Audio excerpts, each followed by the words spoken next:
So we went into the back, and I got on the bottling line, and I stuck my blank bottle in there. It's just this thing didn't have any of this on it. Were you tempted to sort of like?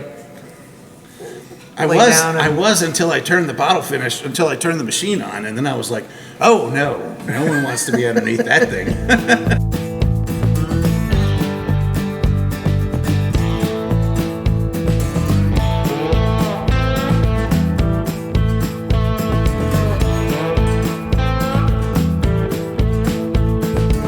Coming to you kind of live from the Beer to Whiskey Studios on the taproom floor of Greenville Beer Exchange, or GBX as the cool kids call it, on South Lawrence Street, all 2.5 feet of it. It's like this long, Lawrence Street. In glorious downtown Greenville, South Carolina, I'm Russ Heaps, and welcome to this episode of Big John and Five, where I get my good buddy here, Big John Richards, our resident certified Cicerone, to pick a beer from, well, wait a minute, this isn't... It's close enough. Keep going. We're on like episode 10 or 12 today. So... 30. Yeah, this is actually, it's just bourbon episode. So it doesn't really have anything to do with Big John other than the fact that he's sitting here next to me. And it has to do with the fact that he actually brought this bottle he found somewhere. But anyway, my good buddy... Side of the road. My good buddy, Big John Richards. And so we're going to sniff, sip, kibitz, talk a little bit about the distillery, and we don't know a whole lot about distilling, so there's not going to be a whole you never know about that. But anyway, so John, you brought this. Do you have anything in particular you want to say about it? I do. Okay. I do. So I took a trip down to Beaufort on business, and my hotel happened to be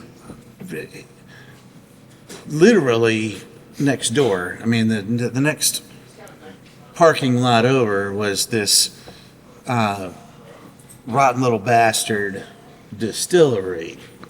And when I got down there, one of my coworkers had already been down there, and she's like, oh, I thought it was a brewery right next door, but apparently it's a distillery. I didn't really know anything about it, and I was like, okay, well, that sounds fun. Whatever. Maybe I'll stop in there. So I ended up spending most of the time I was down there on foot, which is preferable. And so walking past the distillery one afternoon, we happened to be done a little early, and their doors were still open. They had 3 big garage doors, and you could see these brewing vessels in there. I would have thought it was a brewery.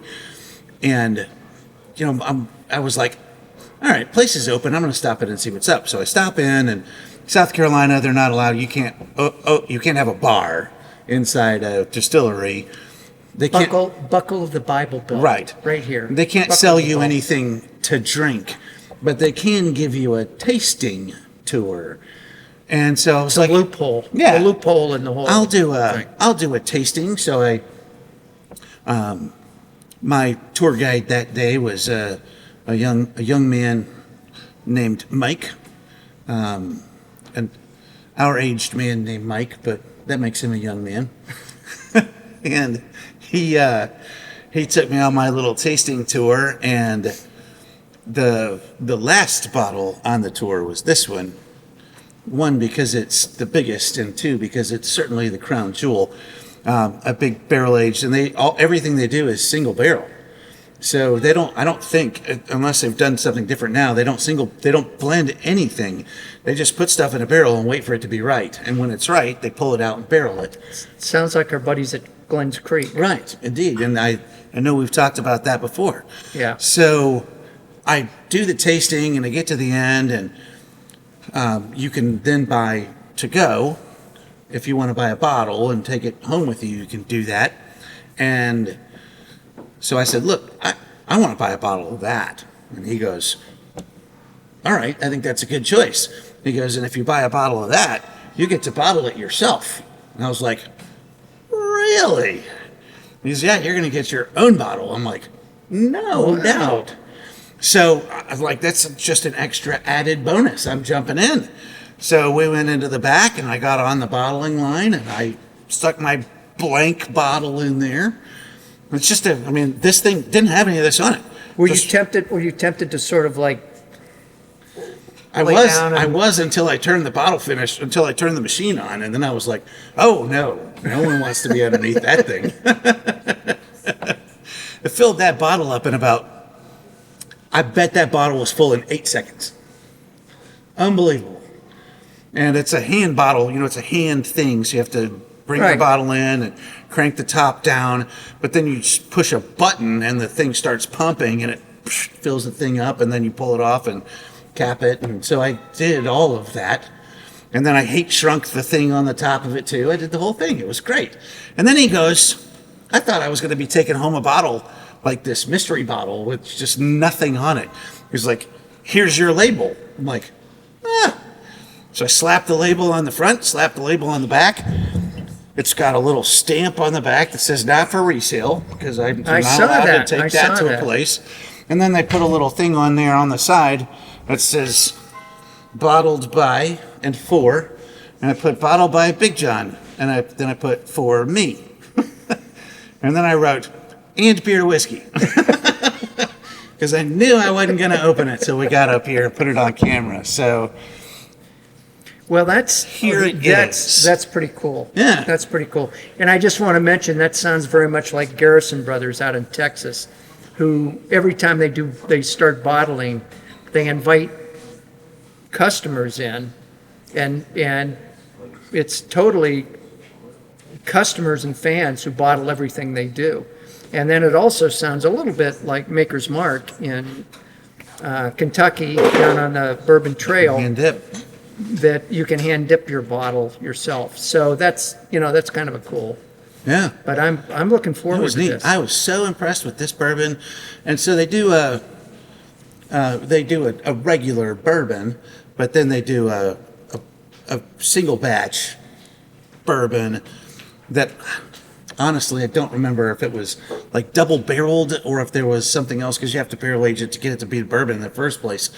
And it's been long enough now that I don't remember exactly all the story behind what he told me they did to create this bourbon and what it is. But it's a barrel strength, single barrel version of what they do as their regular bourbon. So I think the barrel strength is on there. Can't remember. Oh, It yeah, seems because I to me had it to, is. It's I down- had to it's write down- it. That's down right. there. It's, Lord mercy. I know what it is. Did you write it down? Yeah. you ABV 62.3% proof, 124.6. Yeah. So I literally had to handwrite on the label. Yeah, I And saw that. there's a bottle of It looks- blank of blank, and I didn't write one of one. And it looks, the writing on there looks like maybe you'd had a few pops before you actually tried to write that out. I maintain that the pen wouldn't write when I first started, and I had to write it twice and kind of dig my pen in and make it work. That's always my excuse. That's how it worked. That was what was up. All right, I'm going to try and open this. So you can talk and do something, and I don't even know how I'm going to get this open. I don't either. Good luck. I think it's got a, uh-oh. That's why we can't have nice things. So Coosa Cut. I know it sounds kind of dirty, but that's the That's- name of this thing. But it's actually has to do with a marine map of like the intercoastal and whatever else. Coosa Cut is one of the through pathways between a couple of bigger things. Beaufort sits in and amongst probably a couple of dozen barrier islands down there that's where all that is, that they're famous for that kind of thing, because everything, this whole southern half of the United States, of the South Carolina coast is all barrier islands. And just so you know, when we come in here and shoot, this place is open, so there's Stuff happening. stuff happening here and there. The ding-dongs are, every time somebody comes through the door out front, we like to say that a drunk gets its wings. Yes. But anyway, so Let's taste this thing. I'm very excited. I am too. Another friend of ours, the inimitable Ando, started this tradition where if one of us would give the other person a birthday beer, and the only stipulation was that the birthday beer had to be shared with the person who gave it to you. So I also passed this along to Russ on the occasion of his most recent birthday, and so I'm glad to be able to keep up that tradition where he's sharing it with me. My most recent, not the 72 prior ones, but the most recent one. There we Text go. Miss Lily. Yeah. That nose is fun. I almost got too much of it. I'm getting apples. Yeah, apples. I am. I I'm know, getting apples. yeah, on it. absolutely, as you should. There's that. There's a little bit of like Captain Morgan spiciness, like almost a spice rum kind of spiciness to it. And it's all barrel. I smell maybe a little bit of cherries in the back of that too. And it's cinnamon and Wow, it's hot, but I think it's more spicy hot than it is alcohol hot. I think it's spicy. yeah, it is. Ooh. I remember that again. It's brought me right back to standing in that tasting room and tasting this. Right.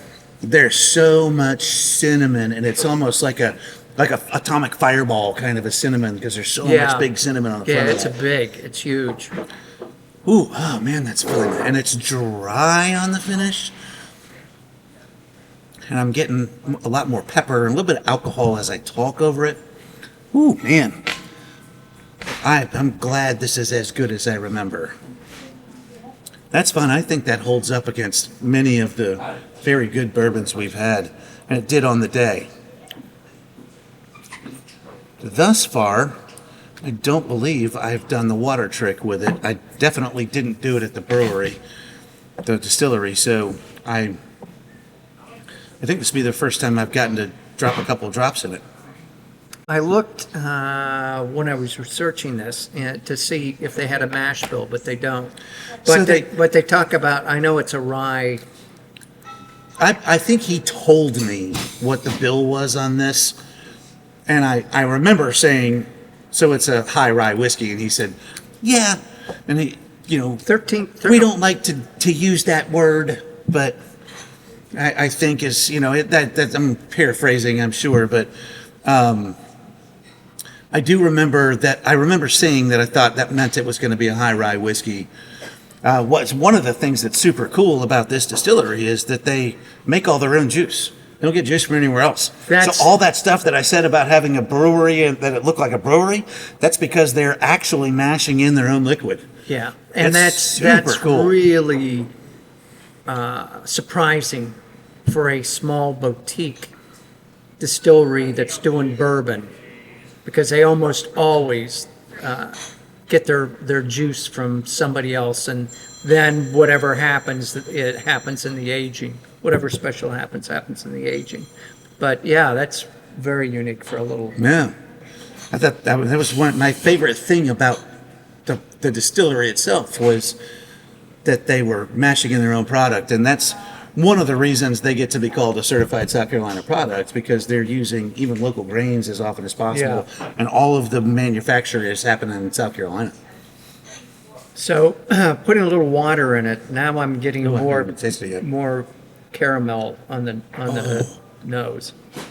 So I stuck my nose. This is going to be super weird, but as soon as you said water and I picked it up and I stuck my nose in it, I got carrots.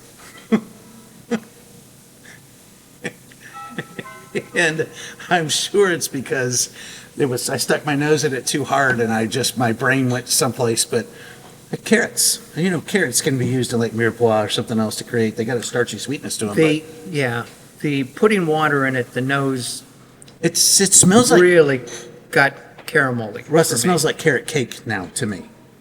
That's what it is. It smells like carrot cake or like Italian spice cake or something. Well, I could see that now that you've said that. Smells- John has a much smells better, like carrot cake.